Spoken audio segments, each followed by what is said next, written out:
So welcome back. Now today we'll be talking about a disease called granulomatosis with polyangiitis, or GPA for short. It was first described probably in the late 1800s, and it is a type of small vessel vasculitis, a type where the immune system is overactive the wrong way, we don't know why, and it starts to attack the smallest blood vessels in the body, the ones that go to the eyes, the ends of the nose, the ends of the lungs, the ends of the kidney, the ends of the skin, and sometimes the small nerves. So these patients will get red eyes, they will get nosebleeds, they will get sinusitis, they will get coughing up of blood, they will get urinating out of blood, and they will get red rashes and sometimes small nerve things.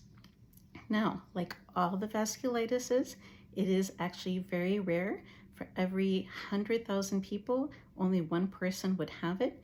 It does affect men and women the same, like equally. However, it is higher in those who are white and of Northern European descent.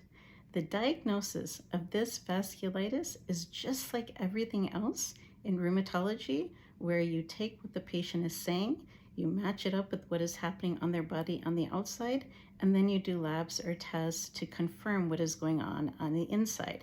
And in this case, there is a lab test that's a little bit more specific or a little bit more unique to this disease, but sometimes scans and biopsies are needed.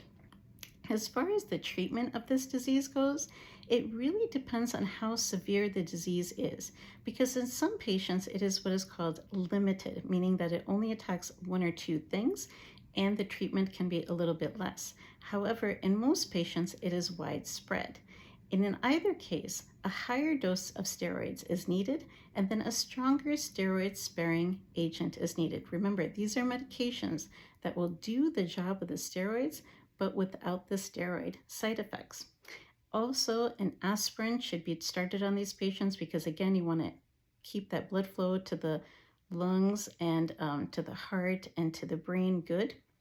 And also in these patients, treating any other diseases such as diabetes and osteoporosis and hypertension, etc. Now, the most interesting part of this disease is actually the prognosis, or the long-term outlook, because before the 1970s, this disease was known as being uniformly fatal, which meant that everybody who had this disease died, and they usually died within that first 6 months.